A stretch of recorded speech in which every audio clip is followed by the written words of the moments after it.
ஆனால் அரசு வந்து உடனே வந்து நடவடிக்கை எடுத்திருக்கு, எப்படி பார்க்குறீங்க? இது அரசு நடவடிக்கை எடுத்தது ரொம்ப சந்தோஷமாக இருக்குது. அந்த பையன் இறந்ததுக்கு பிறகு நம்ம ஒரு ஏரியாவில் பெரிய ஒரு மாற்றம், மக்களுக்குள்ள ஒரு பெரிய ஒரு சந்தோஷம், ஏதோ ஒரு நிகழ்வு புதுசாக நடக்க போகிற மாதிரி ஒரு சந்தோஷம் ஏற்படுது.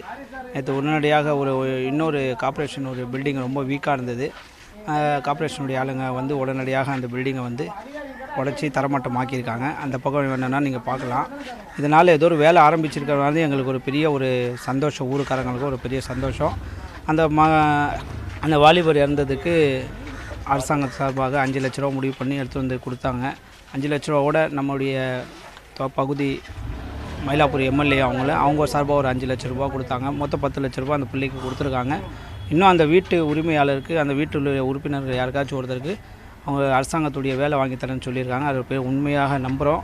இன்ஷா அல்லாஹ் நிச்சயமாக அந்த வேலை அந்த குடும்பத்துக்கு கொடுப்பாங்கன்னு சொல்லி பெரிய நம்பிக்கையோடு இருக்கிறோம். உடனடியாக இந்த வேலை நடக்கிறத பார்த்து எங்களுக்கு ரொம்ப சந்தோஷமாக இருக்குது. இன்றைக்கி கூட பார்த்திங்கன்னு சொன்னால் அந்த இருக்கக்கூடிய எல்லாருடைய சிலாப்பு, சன்சைடு எல்லாம் எதெல்லாம் டேமேஜாக இருக்கோ, பலகீனமாக இருக்கோ எல்லாத்தையும் ஆளுக்களை வச்சு கவர்மெண்ட் மூலமாக அதை உடைச்சிட்டு இருக்காங்க.